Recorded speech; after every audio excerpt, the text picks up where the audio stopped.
Good morning friends. NCERT सार संग्रह book है, उसका जो नया 15वां एडिशन आया है उसी का हम लोग अध्ययन कर रहे थे, जिसमें एनसीईआरटी की जो क्लास 6 से लेकर 12 तक के जितने भी फैक्ट हैं उन सबको दिया हुआ है। उसी कड़ी में हम लोगों ने इससे पहले इन्वायरमेंट, साइंस एंड टेक्नोलॉजी और आर्ट एंड कल्चर से संबंधित जो वीडियो हैं वो बना चुके हैं, और यह ज्योग्राफी का तीसरा वीडियो है। तो देखते हैं आज क्या पढ़ना है। तो आज हम लोग ज्योग्राफी ऑफ इंडिया में एग्रीकल्चर यानी कृषि तक आ पहुँचे। यानी इससे पहले भारत का परिचय, भारत का भौतिक भूगोल, फिर उसके बाद भारत का क्लाइमेटोलॉजी, अपवाह तंत्र यानी ड्रेनेज सिस्टम और भारत का जो भौतिक स्वरूप है, इन सब के बारे में अध्ययन कर चुके हैं। तो इन सब के लिए आप लोग हमारे वीडियो देखिए, हमारे यूट्यूब चैनल पर आइए, वहाँ पर मिलेगा। और आज आगे बढ़ते हैं। एग्रीकल्चर शब्द की जो उत्पत्ति हुई है वह लैटिन भाषा के दो शब्दों से हुई है। यहाँ देखिए, एक है एग्री अर्थात मृदा यानी सॉइल, तथा कल्चर अर्थात कृषि यानी कल्टीवेशन करना। तो क्या हो गया? एग्रीकल्चर। और यदि खाद्यान्नों का सुरक्षित संग्रहण यानी उसका भंडारण करना हो तो कटाई के समय उनमें आर्द्रता अंश कितने प्रतिशत से अधिक नहीं आर्द्रता होनी चाहिए? यह बार बार एग्जाम में क्वेश्चन आता है। तो मात्र 14% तक ही आर्द्रता उसमें होनी चाहिए। अब यहाँ देखिए फैक्ट है, भारत में ऋतु आधारित प्रमुख फसलें एवं बुआई अवधि। बार बार एग्जाम में सुनते होइएगा कि रबी फसल, खरीफ फसल और जायद फसल। कभी इसका समय पूछ देगा, कभी पूछ देगा कि बताइए इसमें से कौन रबी फसल नहीं है, या इसमें से कौन खरीफ फसल है या रबी फसल है। तो देखिए, रबी फसल यह मुख्य रूप से इसको कहा जाता है शीतकालीन फसल, और खरीफ यह ग्रीष्मकालीन फसल है, और जायद फसल यह शीत एवं ग्रीष्म के मध्य का समय होता है। इसी तरह रबी फसल में कौन आएगा? तो यहाँ देखिए, रबी फसल में शीतकालीन यानी इसकी बुआई होगी ठंडे के दिनों में, अक्टूबर नवंबर में, और कटाई होगी गर्मी के समय में यानी मार्च और अप्रैल के मध्य में। और जो रबी फसल है इसमें कौन कौन आता है? गेहूँ, जौ, चना, मटर, सरसों, मसूर तथा आलू, और भी बहुत सारे फसल हैं, सब रबी फसल हैं। दूसरा है खरीफ फसल, इसका नाम दूसरा है ग्रीष्मकालीन फसल, क्योंकि यह जून जुलाई में इसकी बुआई होती है गर्मी के दिन में, और शीत ऋतु में यानी शीत ऋतु का जो आगमन होता है अक्टूबर से नवंबर के मध्य, उस समय इसकी कटाई की जाती है। तो इस खरीफ फसल में कौन कौन है? चावल, ज्वार, बाजरा, मक्का, तिल, मूंगफली, उड़द, कपास, रागी, सोयाबीन आदि सब खरीफ फसल है। और जायद फसल, तो इसमें मुख्य रूप से सब्जियों की खेती की जाती है। जैसे यह शीत एवं ग्रीष्म के मध्य में यानी मार्च अप्रैल में बुआई होगी और जून जुलाई में इसकी कटाई हो जाती है। इसमें कौन आएगा? तरबूज, खरबूजा, ककड़ी, खीरा, भिंडी आदि विभिन्न प्रकार की सब्जियों की खेती की जाती है। कृषि में युग्म पैदावार का क्या आशय है? इसका मतलब होगा विभिन्न मौसमों में दो फसलें उगाना, वही क्या कहेगा? युग्म पैदावार। और मिश्रित कृषि यानी मिक्स्ड एग्रीकल्चर का मतलब क्या है? इसका मतलब पशुपालन और कृषि उत्पादन को एक साथ करना, तो वह मिक्स कृषि कहलाएगा, यानी मिक्स एग्रीकल्चर। भारत में संकर यानी चालू जोतों का सबसे बड़ा औसत आकार किस राज्य में है? तो जहाँ पर जो जितनी जनसंख्या है उस अनुपात में जो जमीन बड़ा हो, तो कौन है? राजस्थान। अतः राजस्थान में जो औसत जोतों का आकार है वह बड़ा होगा। दक्षिण भारत में उच्च कृषि उत्पादकता, हाई एग्रीकल्चर प्रोडक्टिविटी का क्षेत्र कौन है? तो वह तमिलनाडु तट पर पाया जाता है, यानी कि प्रति हेक्टेयर अधिक उत्पादन की बात है। भारत में रासायनिक उर्वरकों के दो सबसे बड़े उपभोक्ता यानी जहां अधिक खर्च होता है, कौन कौन है? पहला उत्तर प्रदेश और दूसरा है महाराष्ट्र।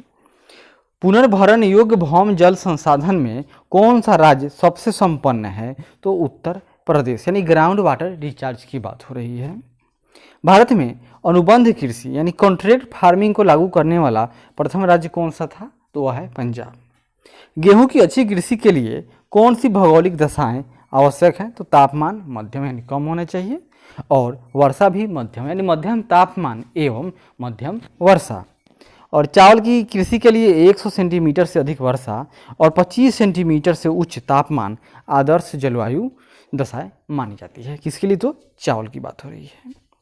कल्याण सोना किस फसल की एक किस्म है? तो यह गेहूं की एक किस्म है। नाम क्या है? कल्याण सोना। भारत की प्रमुख खाद्यान्न फसल कौन सी है? तो वह है चावल।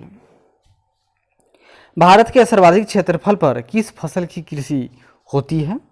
तो चावल अर्थात धान, यानी अंग्रेजी में कहेंगे इसको पैडी क्रॉप्स। मक्का यानी मेज मुख्यतः खरीफ की फसल है, परंतु इसकी खेती वर्ष भर यानी खरीफ, रबी तथा जायद तीनों फसल ऋतुओं में की जाती है। भारत में चावल की खेती के अंतर्गत सर्वाधिक क्षेत्र किस राज्य में है? तो उत्तर प्रदेश। और सबसे अधिक उत्पादन कहाँ होता है चावल का? तो पश्चिम बंगाल। और उत्पादकता सबसे अधिक कहाँ है? तो पंजाब की है।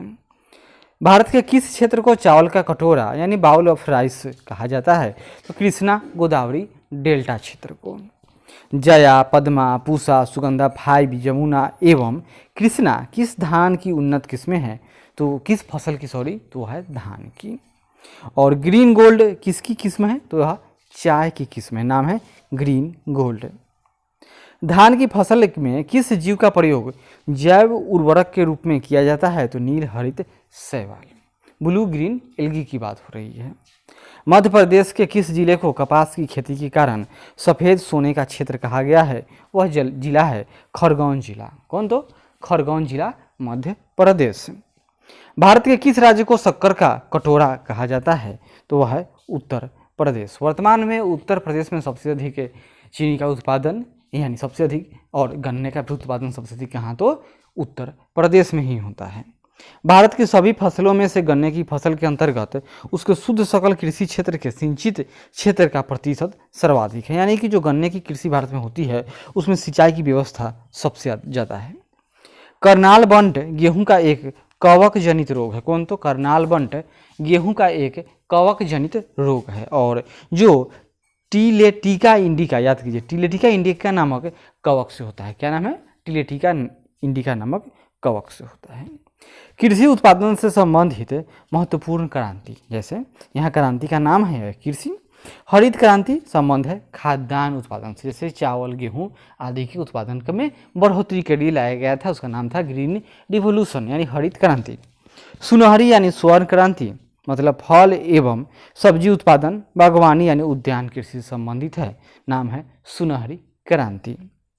श्वेत क्रांति यानी ऑपरेशन फ्लड तो दूध उत्पादन से संबंधित है। कृष्ण या काली क्रांति ब्लैक रिवोल्यूशन मतलब होगा खनिज तेल यानी पेट्रोलियम के क्षेत्र में आत्मनिर्भरता प्राप्त करना।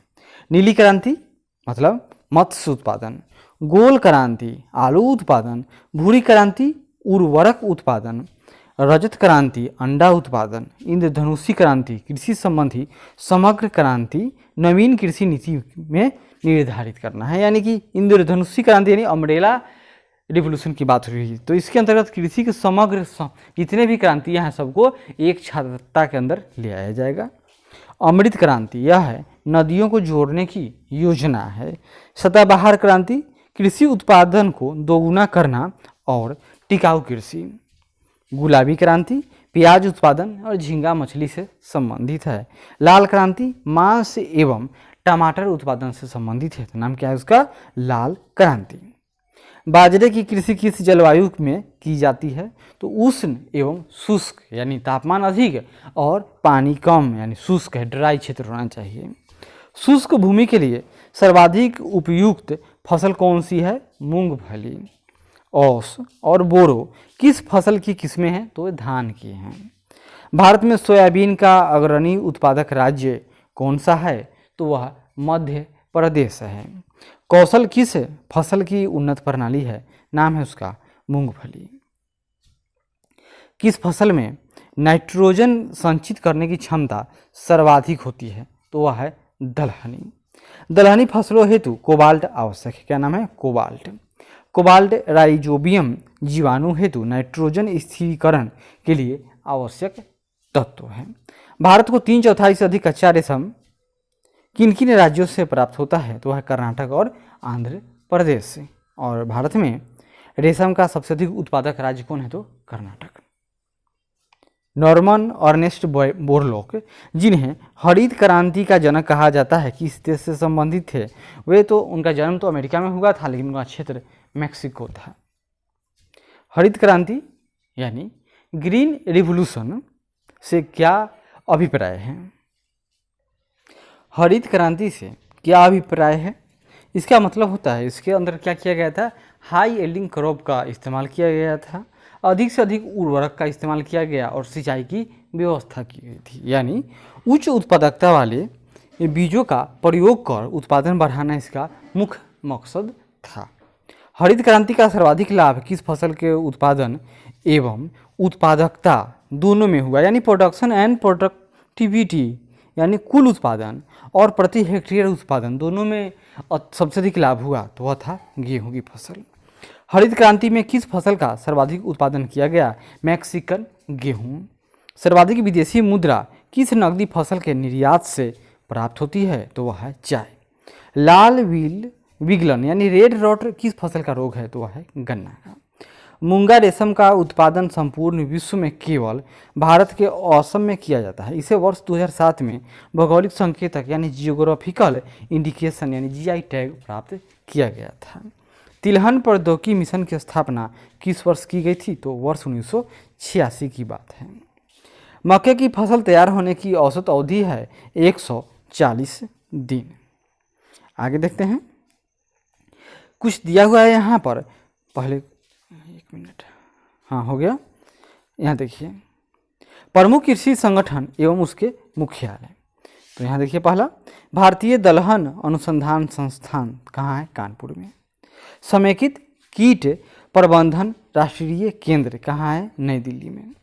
राष्ट्रीय चावल अनुसंधान संस्थान यह मनीला में है और इसी का एक शाखा भारत में खोला गया है, कहाँ? तो वाराणसी में। अर्ध शुष्क क्षेत्रों हेतु अंतर्राष्ट्रीय फसल अनुसंधान संस्थान यह कहाँ है? तो हैदराबाद। सूखे क्षेत्रों में अंतर्राष्ट्रीय कृषि अनुसंधान केंद्र कहाँ है? तो अलेप्पो में है। राष्ट्रीय कृषि और ग्रामीण विकास बैंक यानी नाबार्ड की बात हो रही है, तो यह इसका मुख्यालय मुंबई में है। अंतर्राष्ट्रीय मक्का और गेहूं वृद्धि केंद्र, तो यह मैक्सिको में स्थित है। प्रमुख कृषि बोर्ड एवं उसके मुख्यालय यहाँ भी कुछ है, जैसे कॉफ़ी बोर्ड, क्या नाम है इसका? कॉफ़ी बोर्ड, तो यह बेंगलुरु कर्नाटक में है। रबर बोर्ड कोट्टायम केरल में है। चाय बोर्ड कोलकाता पश्चिम बंगाल में है। तंबाकू बोर्ड गुंटूर राजस्थान में है। मसाला बोर्ड कोच्चि केरल में है। राष्ट्रीय मांस व पोल्ट्री बोर्ड यह नई दिल्ली में स्थित है। और भारतीय अंगूर प्रसंस्करण बोर्ड पुणे महाराष्ट्र में स्थित है।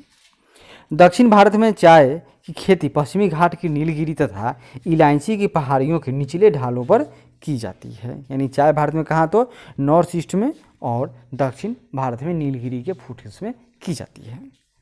यहाँ देखिए भारत में झूम कृषि के प्रकार, यह भी बहुत ही उपयोगी है और इससे संबंधित क्वेश्चन प्रत्येक एग्जाम में आना ही आना है। झूम कृषि यानी स्लैश एंड बर्न कृषि, ये आप विशुद्ध हिंदी याद कीजिएगा तो सस्यन एवं कर्तन एवं दहन कृषि, यानी कि इसको काट देंगे, जला देंगे, खेती करेंगे, फिर कुछ दिन के बाद जब वह खेत उसका उपजाऊ खत्म हो जाएगा, फिर नए खेत को इलाके को जलाएंगे, जंगल साफ करेंगे, उसको जला देंगे, वहाँ खेती होगा और इस जगह को पुनः छोड़ दिया जाएगा ताकि यहाँ पर पुनः फिर जंगल हो जाए। यह आदिम कृषि है, यानी प्राचीन काल से ही चली आ रही कृषि है। इसके साथ ही बहुत सारे कंसर्न भी रहते हैं। झूम कृषि, नाम है इसका झूम। यह क्या है? यह उत्तर पूर्वी राज्य खासकर असम, मेघालय, मिजोरम और नागालैंड में की जाने वाली आदिम कृषि है। नाम उसका झूम, यानी स्लैश एंड बर्न कृषि का नाम झूम। आंध्र प्रदेश व उड़ीसा में इसका नाम क्या है? आंध्र प्रदेश व उड़ीसा में नाम है इसका पोंडू, पामाडाबी, केमान और बरिगा। पोंडू, पामाडाबी, केमान और बरिगा। और आगे पश्चिमी घाट में स्लैश एंड बर्न एग्रीकल्चर को कुमारी कहा जाता है, कुमारी। और केरल में इसका नाम है पोनम या पोनम। मध्य प्रदेश व छत्तीसगढ़ में बीबर या दहिया, मसान, पेंडा तथा बीरा इसके वहाँ के प्रचलित नाम हैं। दक्षिण पूर्वी राजस्थान में स्लैश एंड बर्न एग्रीकल्चर को वालरा कहा जाता है, वहीं मणिपुर में पामलू, और हिमालय क्षेत्र में इसका नाम खिल है। झारखंड में कुरुल या कुराबा और छत्तीसगढ़ के बस्तर जिले में दीपा तथा अंडमान निकोबार द्वीप समूह में भी दीपा ही नाम है। तो दीपा कहाँ हुआ? तो छत्तीसगढ़ के बस्तर जिला और अंडमान निकोबार द्वीप समूह में इसका नाम दीपा है। बराक घाटी यानी बराक वैली की सर्वाधिक महत्वपूर्ण फसल गन्ना है। भारत के किस राज्य को मसालों का बगीचा कहा जाता है? तो वह है केरल। लौंग पुष्पकली से प्राप्त होती है, जिसकी सर्वाधिक खेती केरल में की जाती है। भारत में काला सोना यानी ब्लैक गोल्ड के रूप में कौन सा मसाला जाना जाता है? तो वह है काली मिर्च। भारत का सर्वाधिक काजू उत्पादक राज्य कौन सा है? महाराष्ट्र है। शक्तिमान 1 और शक्तिमान 2 किस फसल की अनुवांशिक परिवर्तित रूप है? जेनेटिक मॉडिफाइड रूप, तो वह है मक्के की। वाणिज्यिक स्तर पर केसर का उत्पादन किस राज्य में होता है? जम्मू और कश्मीर में। चाय की खेती के लिए पहाड़ी ढाल क्षेत्र होना चाहिए, वार्षिक वर्षा 200 सेंटीमीटर से अधिक होना चाहिए और वार्षिक तापमान 24 से 30 डिग्री सेल्सियस उचित माना जाता है। प्रसंस्करण हेतु आलू की सबसे अच्छी किस्म कौन सी है? याद कीजिए, उसका नाम है कुफरी चिप्सोना 2। और ललित किस फसल की उन्नत किस्म का नाम है? तो यह अमरूद का नाम है ललित। उत्तराखंड में उगाया जाने वाला अनाज मंडुआ यानी कोदो का निर्यात अधिकांशतः किस देश को किया जाता है? तो वह जापान को किया जाता है। निर्वाह मूलक कृषि यानी सबसिस्टेंस एग्रीकल्चर यानी जीवन यापन कृषि के अंतर्गत मोटे अनाजों तथा चावल का उत्पादन किया जाता है। यानी इसको कहेंगे सिंपल कि उतना ही खेती करेंगे जिससे पेट भर जाए, बस, और कुछ ना। अदरक के खाने योग्य भाग को क्या कहा जाता है? तो प्रकंद। और भारत का कौन सा राज्य खाद्यान्न उत्पादन में प्रथम स्थान पर है? तो वह है उत्तर प्रदेश। केरल राज्य विश्व में किसके उत्पादन के लिए प्रसिद्ध है? तो गरम मसाले। कुछ और यहाँ देखिए, भारत के प्रमुख कृषि संस्थान हैं, ये संस्थान का नाम होगा और उसके जगह यानी कहाँ पर स्थित। जैसे राष्ट्रीय मत्स्य उद्योग विकास बोर्ड हैदराबाद में है, राष्ट्रीय चावल शोध संस्थान कटक में है, भारत डेयरी निगम एवं राष्ट्रीय डेयरी विकास बोर्ड आनंद में है, भारतीय डेयरी अनुसंधान संस्थान करनाल में है, गन्ना प्रजनन संस्थान कोयम्बटूर, कॉफ़ी यानी केंद्रीय कॉफ़ी अनुसंधान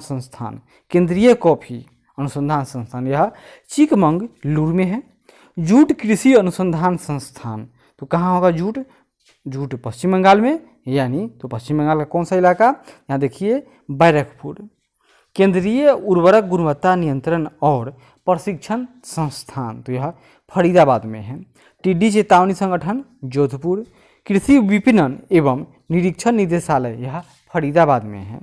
राष्ट्रीय पौध संरक्षण एवं परीक्षण संस्थान, तो यह हैदराबाद में है। चौधरी चरण सिंह राष्ट्रीय कृषि विपणन संस्थान जयपुर। केंद्रीय चारा बीज उत्पादन फॉर्म हैसर घट्टा। विवेकानंद पर्वतीय कृषि अनुसंधानशाला, तो यह अल्मोड़ा में है। केंद्रीय कृषि अनुसंधान संस्थान, तो यह पोर्ट ब्लेयर। लघु किसान कृषि व्यापार संघ नई दिल्ली में है। राष्ट्रीय जैव उर्वरक विकास केंद्र गाजियाबाद। पशु रोग जांच प्रयोगशाला पुणे में है। पशु स्वास्थ्य एवं पशु चिकित्सा जैविकी संस्थान कोलकाता। पशु चिकित्सा और जीव विज्ञान संस्थान बंगलुरु। पशु स्वास्थ्य संस्थान जालंधर में है। पशु चिकित्सा जैविकी, तो यह गुवाहाटी में है। राष्ट्रीय पटसन एवं संबंधित रेशे अनुसंधान संस्थान, तो यह आपका कहाँ पर है? तो यह कोलकाता में है। भारतीय प्राकृतिक रेजिन्स एवं गम संस्थान, तो यह रांची में है। मालवीय विकास, अमर, आजाद, बहार, पारस आदि अरहर अर्थात तूर की प्रमुख किस्में हैं। यहाँ देखिए कुल फसलों में राज्यों का स्थान, तो कुल खाद्यान्न में टॉप पर उत्तर प्रदेश है, दूसरा एमपी है और तीसरा पंजाब है। कुल दलहन में टॉप एमपी है, राजस्थान दूसरे नंबर पर है। कुल तिलहन में 1 नंबर मध्य प्रदेश, दूसरा राजस्थान है। कुल मोटे अनाज में तो 1 नंबर राजस्थान, दूसरा कर्नाटक और तीसरा महाराष्ट्र का नंबर आता है। विभिन्न फसलों के उत्पादन में शीर्ष राज्य, तो चावल का सबसे अधिक उत्पादन पश्चिम बंगाल, दूसरा यूपी यानी उत्तर प्रदेश और तीसरा पंजाब है। इसी तरह गेहूं के उत्पादन में नंबर 1 पोजीशन उत्तर प्रदेश का है, दूसरा पंजाब और तीसरा मध्य प्रदेश है। बाजरे में राजस्थान 1 नंबर है। कर्नाटक, मक्का के उत्पादन में कर्नाटक 1 नंबर है और चना में मध्य प्रदेश 1 नंबर है। अरहर यानी तूर के उत्पादन में भी कर्नाटक 1 नंबर है। मसूर के उत्पादन में उत्तर प्रदेश नंबर 1 है, बिहार तीसरे नंबर पर, एमपी दूसरा स्थान पाता है। मूंगफली में टॉप पर गुजरात है, इतना याद कीजिए। दूसरे नंबर पर राजस्थान है। सरसों में 1 नंबर राजस्थान का स्थान आता है सरसों। सोयाबीन के उत्पादन में 1 नंबर मध्य प्रदेश है। मध्य प्रदेश क्या है? सोया स्टेट, टाइगर स्टेट, और भारत का इथोपिया कहा जाता है एमपी को। सूरजमुखी के उत्पादन में कर्नाटक 1 नंबर, बिहार दूसरे स्थान पर है। और कपास में महाराष्ट्र 1 स्थान और गुजरात दूसरे नंबर पर है। जूट में पश्चिम बंगाल टॉप पर है और बिहार सेकेंड में है। आलू में उत्तर प्रदेश 1 नंबर, पश्चिम बंगाल दूसरा स्थान और बिहार का तीसरा स्थान है। इसी तरह प्याज में महाराष्ट्र टॉप पर है, मध्य प्रदेश सेकेंड में। और गन्ना में यूपी 1 नंबर और महाराष्ट्र दूसरे स्थान पर का बीज है। भारत में दालों का सबसे बड़ा उत्पादक राज्य कौन है? तो एमपी यानी मध्य प्रदेश। भारत में सबसे बड़ा चाय उत्पादक राज्य कौन है? तो असम है। सोनालिका, अर्जुन एवं सोना किस फसल की उन्नत किस्में हैं? तो गेहूं की है। पेगिंग किस फसल के लिए एक लाभकारी प्रक्रिया है? तो वह है मूंगफली के लिए। झूम कृषि एक पद्धति है जिसे कर्तन एवं दहन कृषि यानी स्लैश एंड बर्न एग्रीकल्चर के नाम से भी जाना जाता है। गहन कृषि यानी इंटेंसिव फार्मिंग से क्या तात्पर्य है कि इसमें कम से कम जमीन पर अधिकतम उपज, यानी उसमें लगातार खेती करेंगे, अधिक से अधिक उर्वरक का इस्तेमाल करेंगे, हाई यील्डिंग क्रॉप का इस्तेमाल किया जाएगा। आगे बढ़ते हैं। राजस्थान किस फसल का प्रमुख उत्पादन है? सरसों एवं बाजरे का। भारत के कर्नाटक राज्य में सर्वाधिक कॉफी उत्पादन किया जाता है, उसके बाद तमिलनाडु से पहले केरल का नंबर आता है, यानी 1 नंबर में कर्नाटक है, दूसरा केरल, तीसरा तमिलनाडु। भारत में तिलहन का सबसे बड़ा उत्पादक राज्य कौन सा है? तो वह मध्य प्रदेश है। उकटा रोग से कौन सी फसल प्रभावित होती है? तो वह चना है। भारत में जूट की सर्वाधिक खेती किस राज्य में की जाती है? पश्चिम बंगाल में। भारत का सबसे बड़ा कपास उत्पादक राज्य कौन सा है? तो वह वर्तमान में कपास का उत्पादक जो सबसे बड़ा राज्य है, तो यहाँ पर दे दिया है गुजरात, और यहाँ लिस्ट में देखिए कपास का, एक मिनट, कपास लिस्ट में दिया हुआ है महाराष्ट्र। इसे समझ सकते हैं, इसने अपने खुद ही डाउट कर दिया है, लेकिन वर्तमान में कपास का सबसे बड़ा उत्पादक राज्य महाराष्ट्र ही है। आगे बढ़ते हैं। भारत का सबसे बड़ा रबर तथा नारियल उत्पादक राज्य तो वह केरल है। भारत के किस राज्य में कहवा, रबर और तंबाकू की खेती की जाती है? वह है कर्नाटक। भारत में तंबाकू का सर्वाधिक उत्पादक राज्य कौन है? तो आंध्र प्रदेश। पौधे उगाने के साथ ही मछली पालन किस कृषि के अंतर्गत आता है? तो वह है एक्वापोनिक्स। भारतीय चाय बोर्ड का मुख्यालय कहाँ है? तो वह कोलकाता में है। कहाँ है? तो कोलकाता। भारत में 4 गन्ना उत्पादक राज्य, सबसे बड़ा गन्ना उत्पादक 1 नंबर में है उत्तर प्रदेश, दूसरा स्थान महाराष्ट्र का है, तीसरा कर्नाटक और चौथा तमिलनाडु का है। किन 2 फसलों के उत्पादन में उत्तर प्रदेश टॉप पर है? तो गेहूं गन्ना में टॉप पर है, फिर आलू सब्जी में टॉप पर है। अरंडी का बृहत्तम उत्पादक राज्य कौन सा है? गुजरात है। सदाबहार क्रांति किससे संबंधित है? तो है जैविक कृषि को प्रोत्साहित करने तथा उत्पादन बढ़ाने से है। भारत में चीनी के प्रथम 3 अग्रणी उत्पादक राज्य कौन कौन है? 1 नंबर उत्तर प्रदेश, दूसरा महाराष्ट्र, तीसरा कर्नाटक का स्थान आता है। सर्वाधिक रेशम उत्पादक राज्य कौन है? तो कर्नाटक है। भारत का कौन सा राज्य कपास, नमक, मूंगफली के उत्पादन में प्रथम स्थान पर है? तो वह गुजरात है। राष्ट्रीय बागवानी बोर्ड की स्थापना किस वर्ष हुई थी? तो 1984 की बात है। सुनहरा रेशा क्रांति का संबंध किससे है? तो जूट उत्पादन से है, तथा जूट को भारत का क्या कहा गया है? स्वर्णिम तंतु कहा गया है, गोल्डन फाइबर ऑफ इंडिया। अब हम लोग पशुपालन से संबंधित यानी एनिमल हस्बेंड्री से संबंधित फैक्ट यहाँ पर देखेंगे। तो शुरू करते हैं। तो 20वीं पशुधन गणना रिपोर्ट किस मंत्रालय द्वारा जारी की गई है? तो यहाँ देखिए, मत्स्य पालन, पशुपालन और डेयरी मंत्रालय के द्वारा।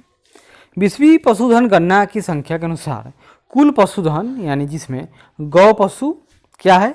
तो यह 35.94% यानी लगभग 36% गौ पशु है। भैंस 20% से ज़्यादा है। बकरी 27% से अधिक लगभग 28%, भेड़ यह लगभग 13% से 14%, सुअर 2% से कम, अन्य पशु 0.25% है। प्रति 100 हेक्टेयर सकल कृषि क्षेत्र में मवेशियों की संख्या का घनत्व किस राज्य में सर्वाधिक है? तो वह है बिहार। भारत में सर्वाधिक दूध देने वाली बकरी की नस्ल कौन सी है? तो उसका नाम है जमुना पारी। गाय की थारपारकर प्रजाति कहाँ पाई जाती है? तो वह है राजस्थान के सीमावर्ती क्षेत्रों में। 20वीं पशुधन गणना के अनुसार पशुओं की संख्या में सबसे अधिक वृद्धि पश्चिम बंगाल में लगभग 23% और उसके बाद तेलंगाना में 22% देखी गई है। विश्व में दुग्ध उत्पादन के क्षेत्र में भारत का स्थान कैसा है? तो भारत टॉप पर यानी प्रथम है। भारत में श्वेत क्रांति का जनक किसे कहा जाता है, किनको माना जाता है? ये थे डॉक्टर वर्गीज कुरियन को माना जाता है, father of white revolution in India. मुर्गी के अंडे का कवच किस पदार्थ से निर्मित होता है? तो वह है कैल्शियम कार्बोनेट CaCO3 से होता है। विश्व में सबसे अधिक अंडा देने वाली मुर्गी की नस्ल कौन सी है? तो उसका नाम है लेगहॉर्न। भारत में स्थापित केंद्रीय पशु प्रजनन फॉर्म के कुछ मिलान है, यहाँ देख लेते हैं।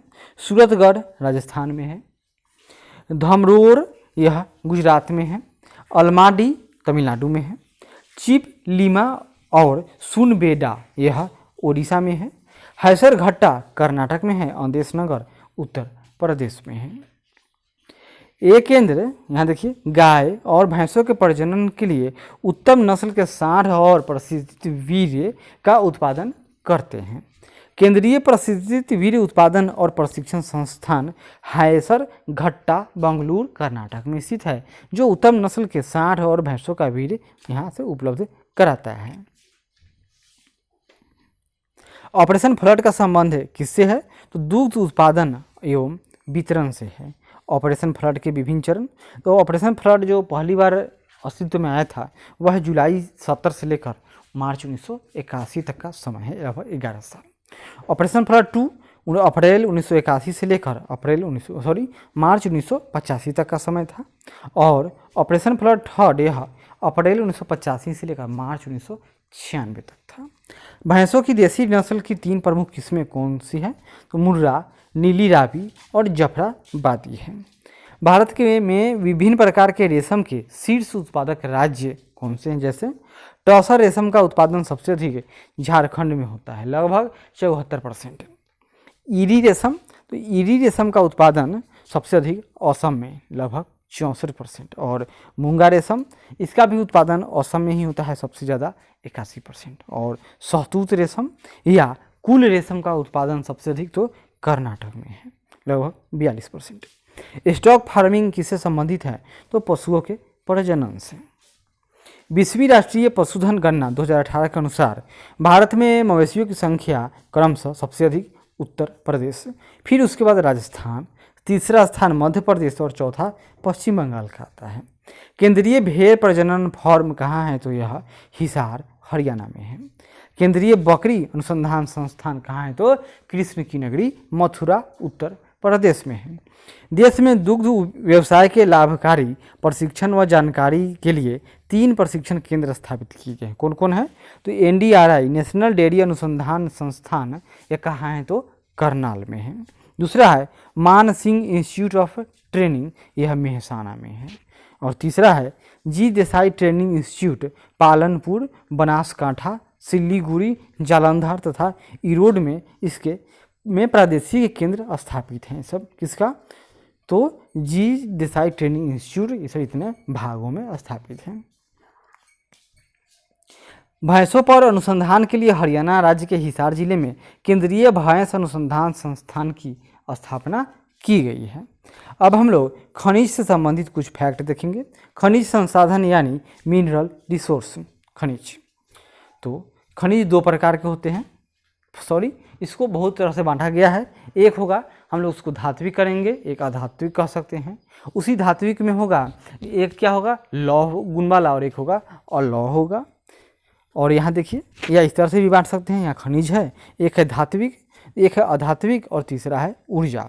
ऊर्जा में क्या आएगा? जैसे कोयला, पेट्रोलियम तथा प्राकृतिक गैस। अधात्विक में जैसे अब्रक, नमक, पोटास, सल्फर, चूनाश्म चूना पत्थर, संगमरमर तथा बलुआ पत्थर। और धात्विक में लौह धातुएं जिसमें लोहे का अंश जैसे लौह अयस्क, मैग्नीज, निकल व कोबाल्ट आती हैं। और लौह धातुएं जैसे कि तांबा, सीसा, जस्ता व बक्साइट आती हैं। और बहुमूल्य खनिज जैसे सोना, चांदी, प्लेटिनम आदि ये सब बहुमूल्य खनिज के अंतर्गत आते हैं। भारत का सबसे महत्वपूर्ण खनिज युक्त शैल तंत्र कौन है? तो धारवाड़ तंत्र। यह भारत का सबसे महत्वपूर्ण खनिज तंत्र है, सिस्टम है। भारत के किस भाग में खनिज संसाधनों के वृहद भंडार हैं? तो दक्षिण पूर्वी भारत में। भारत का कौन सा राज्य खनिज संसाधनों से सर्वाधिक संपन्न राज्य है? तो वह कर्नाटक। भारत का कौन सा राज्य खनिज उत्पादन में अग्रणी है? तो वह है उड़ीसा की बात हो रही है। और बॉक्साइड किस धातु का प्रमुख अयस्क है? तो यह एल्युमिनियम का है। भारत के 2 सर्वाधिक बॉक्साइड उत्पादक राज्य कौन कौन है?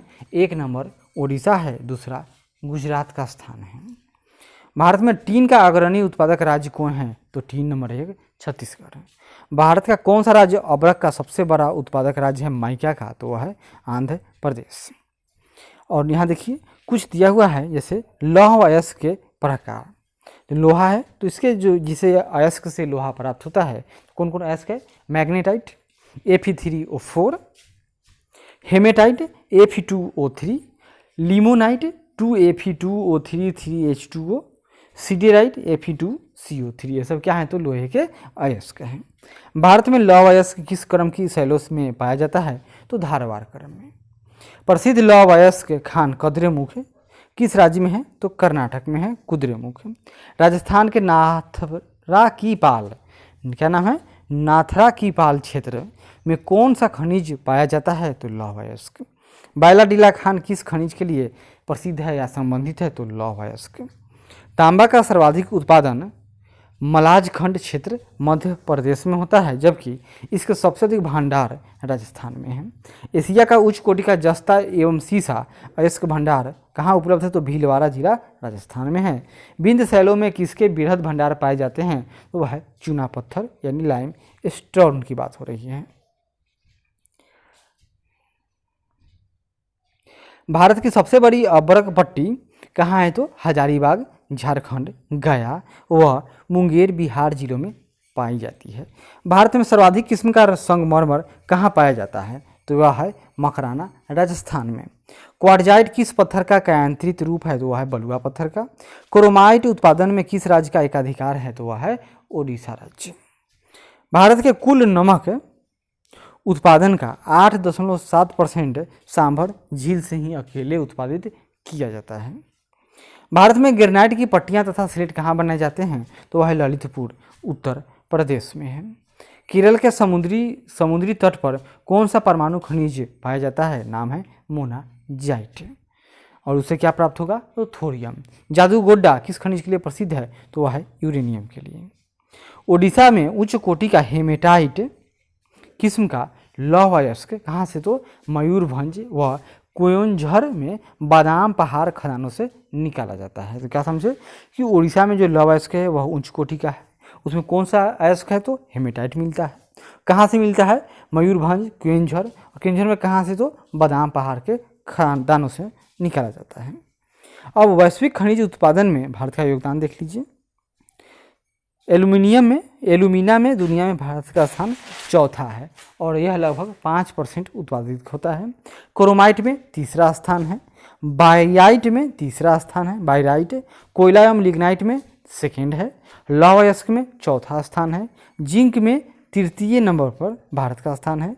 स्टील यानी कच्चा द्रव में तीसरा स्थान है। एल्यूमिनियम के उत्पादन में विश्व में चौथा स्थान है। ताम्र यानी रिफाइंड तांबा में यह 7वें पोजीशन पर है। अब्रक कच्चा में भारत 16वां स्थान है। काइनाइट, एडुलूसाइट, सिलिमेनाइट में भारत का स्थान पूरी दुनिया में तीसरा है। और उत्पादन देखिए 18.72% यानी परसेंट में सबसे ज़्यादा है। आगे देखिए यहाँ पर मैग्नीज अयस्क में भारत का स्थान पूरी दुनिया में छठा है उत्पादन में। और कच्चा तेल में भारत का स्थान पूरी दुनिया में उत्पादन के मामले में 23वां है। बॉक्साइड में भारत 5वें नंबर पर है। सीमेंट में दूसरा स्थान है भारत का। ग्रेफाइट प्राकृतिक में भारत का स्थान दूसरा है। बेंटोनाइट में भी भारत का स्थान चौथा है। और रॉक फॉस्फेट या एपेटाइट में भारत का स्थान दुनिया में 16वां है। वहीं सीसा रिफाइंड में 2012 के अनुसार भारत का स्थान 14वां था। पायरोफाइलाइट में दूसरा स्थान था और स्टीयरटाइट में दूसरा, और टाल्क सेल खड़ी में भी दूसरा स्थान किसका है तो भारत का है। कुछ अन्य खनिज भंडार एवं उनके उत्पादक क्षेत्र, जैसे यहाँ देखिए यह खनिज है और मुख्य भंडार दिया हुआ है। निकेल में तो निकेल का उत्पादन मुख्य भंडार भारत में कहाँ है तो उड़ीसा और झारखंड में निकेल पाया जाता है। और इसके उत्पादक क्षेत्र में उत्पादन में आगे कौन है तो झारखंड है। और क्षेत्र कौन है झारखंड का तो यहाँ देखिए क्षेत्र में कौन है तो कटक सुकिनरा क्षेत्र और क्वेंजर, ऐसा कहाँ है तो उड़ीसा में है। किसमें तो निकेल की बात हो गई, क्योंकि निकेल अकेले उत्पादन क्या है, निकेल में मुख्य भंडार 92% है, लेकिन उत्पादन में अग्रणी झारखंड था। इसी तरह टंगस्टन तो इसका भंडार भारत के कर्नाटक, राजस्थान और आंध्र प्रदेश में है, लेकिन उत्पादन मुख्य राजस्थान और महाराष्ट्र में होता है।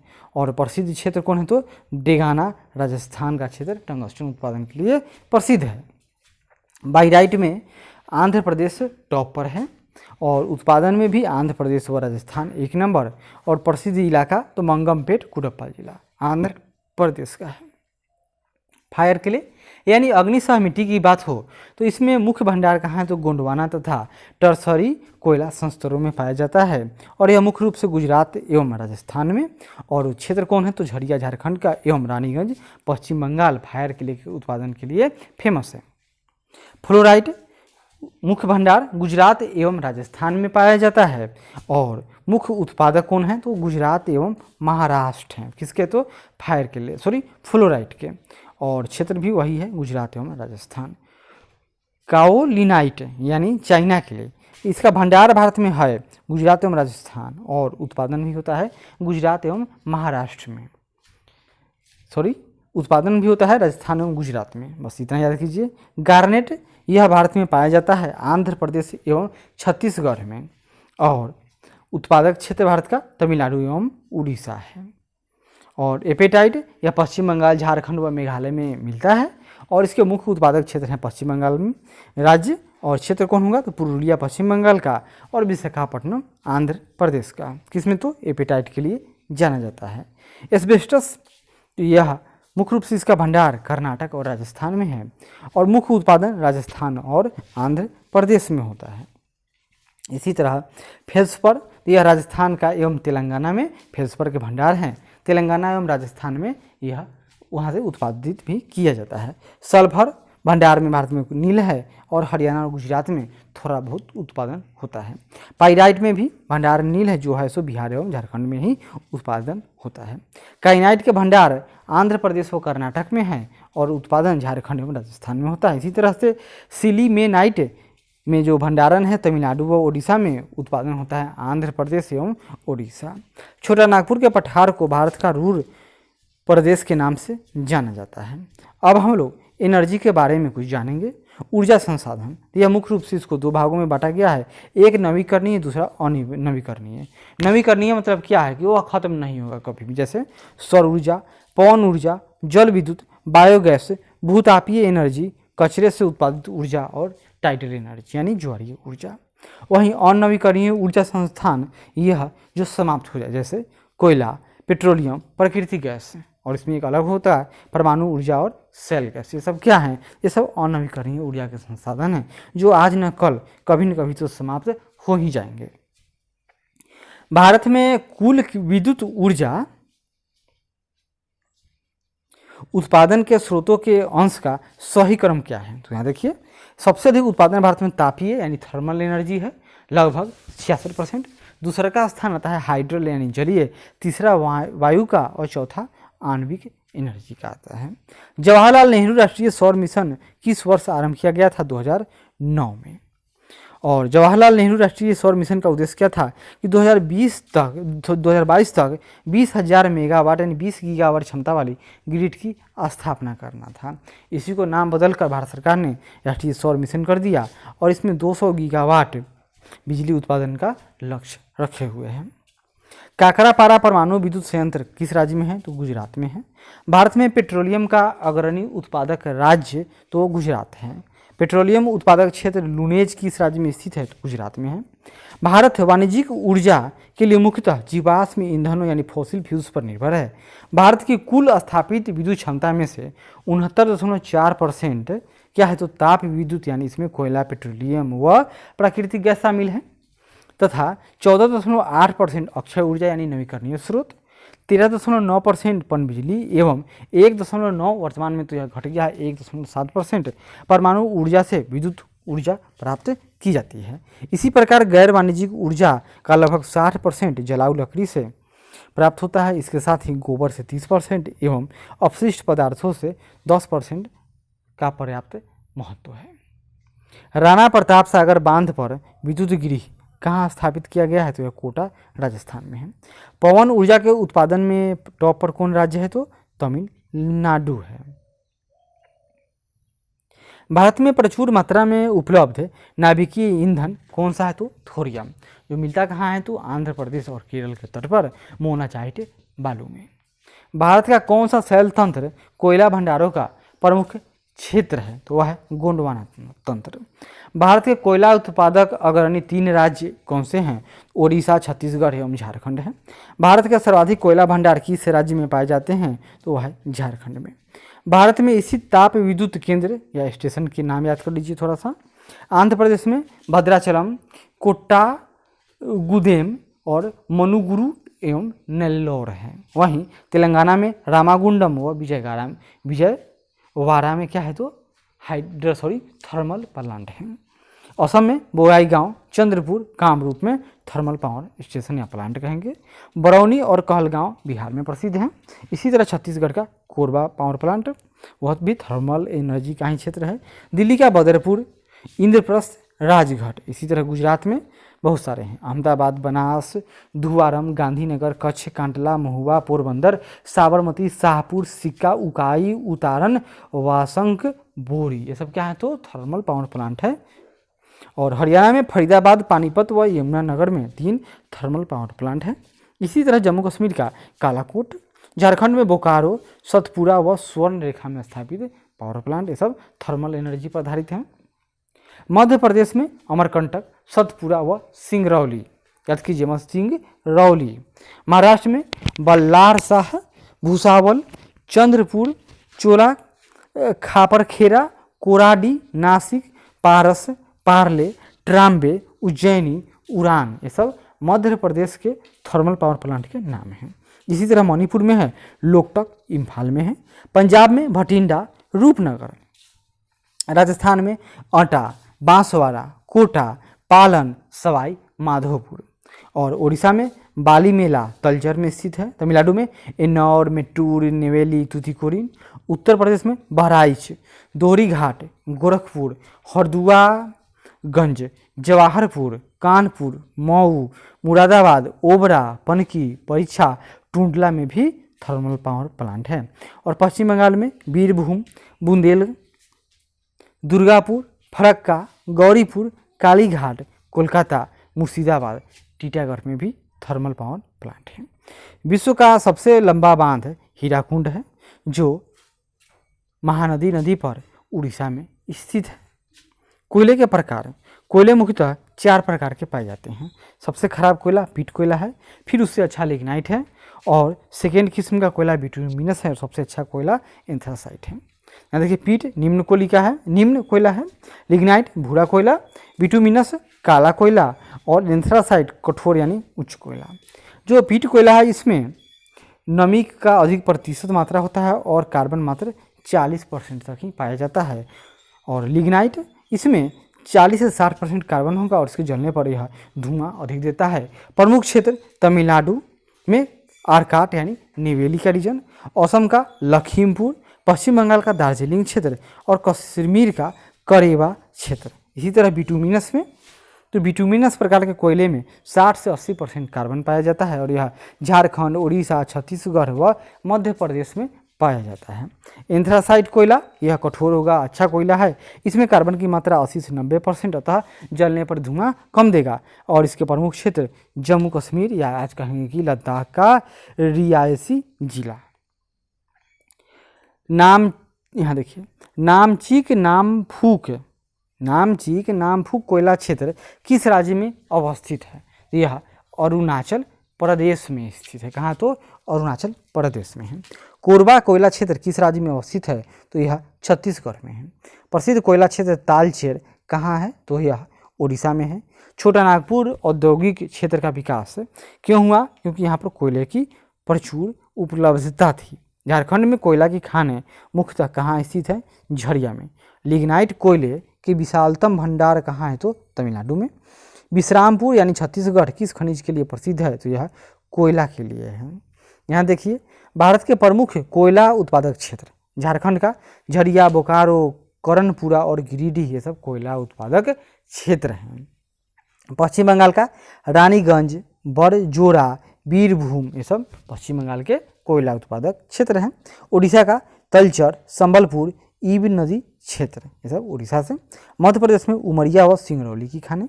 छत्तीसगढ़ में कोरबा, सोहागपुर, सोनहट, सेंदूरगढ़, मांदरायगढ़, विश्रामपुर, ये सब कहाँ है? तो ये सब के सब छत्तीसगढ़ के कोयला उत्पादक क्षेत्र हैं। इसी तरह तेलंगाना में गोदावरी घाटी, सिंगरैनी, सिंगरौली मध्य प्रदेश से सिंगरैनी या गोदावरी घाटी। महाराष्ट्र में वर्धा घाटी, कांपटी, बांदेर, ये सब महाराष्ट्र में क्या है? तो कोयला उत्पादक क्षेत्र हैं। कोयला का सर्वाधिक उपयोग कहाँ होता है? तो विद्युत ऊर्जा के उत्पादन में। भारत में सर्वप्रथम तेल ऊर्जा संकट कब उत्पन्न हुआ था? तो 1970 से 80 के बीच खाड़ी युद्ध के समय। हाइड्रोजन विजन विश्व 25 किससे संबंधित है? तो यह पेट्रोलियम उत्पादन के भंडारण से संबंधित है। भारत में पेट्रोलियम तथा प्राकृतिक गैस की खोज कहाँ कहाँ हुई है? तो देख लेते हैं। ऊपरी असम बेसिन, इसका विस्तार लगभग 60,000 वर्ग किलोमीटर में है। पश्चिम बंगाल बेसिन, पश्चिमी हिमालयी बेसिन, यह 1 लाख किलोमीटर में इसका क्षेत्र है। राजस्थान सौराष्ट्र कच्छ बेसिन, उत्तरी गुजरात बेसिन, यह 1,40,000 वर्ग किलोमीटर में। सबसे बड़ा है गंगा घाटी बेसिन, यह 3,85,000 वर्ग किलोमीटर में विस्तृत है। तटीय तमिलनाडु, आंध्र प्रदेश और केरल बेसिन लगभग 75,000 वर्ग किलोमीटर। और अंडमान व निकोबार तटीय बेसिन तो यह 2,000 और खंबात, बॉम्बे हाई अब तटीय क्षेत्र 2,000 वर्ग किलोमीटर क्षेत्र में विकसित है। पेट्रोलियम उत्पादक के कुछ क्षेत्र हैं, जैसे पहला है, यहाँ देखिए, भारत में तेल उत्पादन के 4 प्रमुख क्षेत्र हैं। एक है ब्रह्मपुत्र घाटी यानी असम की बात हो, दूसरा है गुजरात का तट, तीसरा है पश्चिमी अपतटीय क्षेत्र यानी बॉम्बे हाई की बात है, और चौथा है पूर्वी अपतटीय क्षेत्र यानी बंगाल की खाड़ी में गोदावरी कृष्णा के वाले तट की बात हो रही है। विश्व के कुल ऊर्जा उत्पादन का 1/4 हिस्सा कहाँ? तो जल विद्युत से उत्पादन किया जाता है यानी 25%। भारत में तेल के अन्वेषण का कार्य ऑयल इंडिया लिमिटेड के द्वारा किया जाता है। HVJ यानी Hazira, H for Hazira, V for Vijaynagar, J for Jamnagar pipeline द्वारा प्राकृतिक गैसों का परिवहन कहाँ से होता है? तो दक्षिणी बेसिन से। भारत में अधिकांशतः प्राकृतिक गैस का उत्पादन कहाँ किया जाता है? बम्बई हाई की बात है। KG-D6 बेसिन में किस खनिज के वृहद भंडार हैं? तो प्राकृतिक गैस का। KG यानी कृष्णा गोदावरी, या K फॉर कावेरी गोदावरी नहीं होगा, यह KG बेसिन यानी कृष्णा और गोदावरी का इलाका। कुड्डनकुलम नाभिकीय ऊर्जा संयंत्र किस राज्य में है? तो यह तमिलनाडु में है। भारत का सर्वप्रथम खनिज तेल का कुआं निर्मित किया गया था माकुम, असम में। भारत की सबसे पुरानी तेल शोधक इकाई है डिगबोई, असम में। भारत का 25वां परमाणु विद्युत संयंत्र कौन सा है? तो रावतभाटा, राजस्थान में है। ज्वारीय ऊर्जा यानी टाइडल एनर्जी के उत्पादन के लिए भारत का कौन सा क्षेत्र महत्वपूर्ण है? तो खंबात की खाड़ी। भारत में परमाणु ऊर्जा के कार्यशील केंद्र एवं रिएक्टरों की संख्या तो यह है कैगा, कहाँ है? तो कर्नाटक में है। कल्पक्कम तमिलनाडु में है, रावतभाटा राजस्थान में है, कुड्डनकुलम तमिलनाडु में, काकरापार गुजरात में, नरोरा उत्तर प्रदेश और तारापुर महाराष्ट्र में। ये सब क्या है? तो भारत के परमाणु कार्यशील परमाणु रिएक्टर हैं। भारत में कुल उत्पादित विद्युत ऊर्जा में परमाणु ऊर्जा का अंशदान तो वर्तमान में तो बहुत कम है, 1.7% की बात होती है। भारत में 8 दाबित भारी जल रिएक्टर है, यानी PHWR यानी प्रेशराइज्ड हेवी वाटर रिएक्टर। कहाँ है? तो नांगल पंजाब में है। इसकी स्थापना इसको 1962 में ही किया गया था। बड़ोदरा यह गुजरात में है, तूतीकोरिन तमिलनाडु, कोटा राजस्थान में है, तलचर ओडिशा में है, थाल महाराष्ट्र में है, हजीरा गुजरात में है और मानुगुरु यह तेलंगाना में स्थापित है। इंडियन ब्यूरो ऑफ माइंस के अनुसार भारत में कुल 23 तेल शोधक संयंत्र हैं। कहाँ कहाँ हैं देख लेते हैं एक नज़र। डिगबोई असम में है, यह सबसे पुराना 1901 से कार्यरत है और यह इंडियन ऑयल कॉरपोरेशन के अंतर्गत है, यानी IOC के अंदर काम करता है। ट्राम्बे यानी यह मुंबई में है, HPCL के अंदर है, यह महाराष्ट्र में है। एक और है ट्राम्बे में दूसरा, यह BPCL है के अंदर काम करता है, यह भी महाराष्ट्र में है। विशाखापट्टनम यह आंध्र प्रदेश में है। नूनामती यह गुवाहाटी में है, असम। बरौनी यह बिहार में है, यह 1964 से कार्यरत है। कोयनी यह गुजरात 1965 से काम कर रहा है। कोच्चि केरल में है।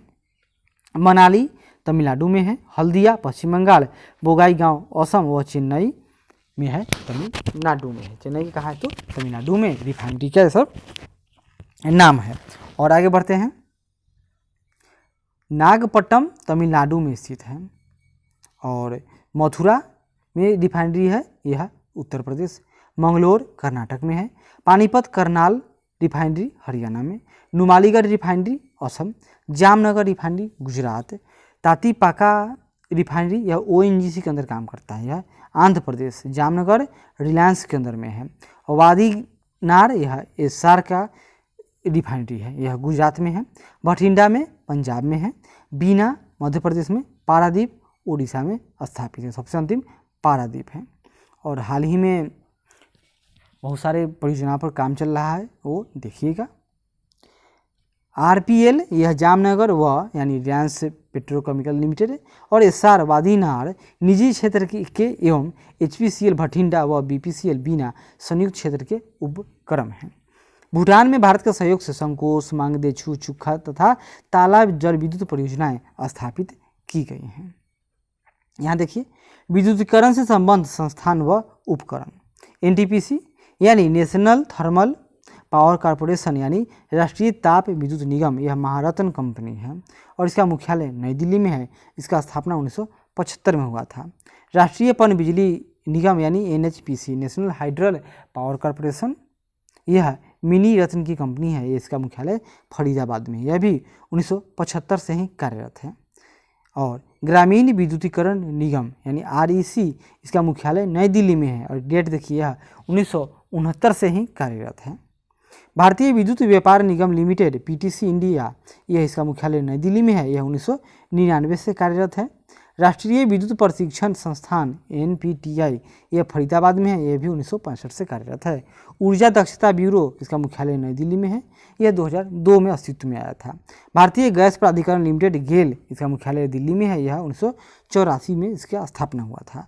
तेल एवं प्राकृतिक गैस निगम ONGC और इसका स्थापना 1956 में ही हुआ था, सबसे प्राचीन यही है और इसका मुख्यालय नई दिल्ली में है। भारतीय विद्युत ग्रिड लिमिटेड यानी PGCIL, यह इसका मुख्यालय गुरुग्राम में है और इसका स्थापना 1989 में किया गया था।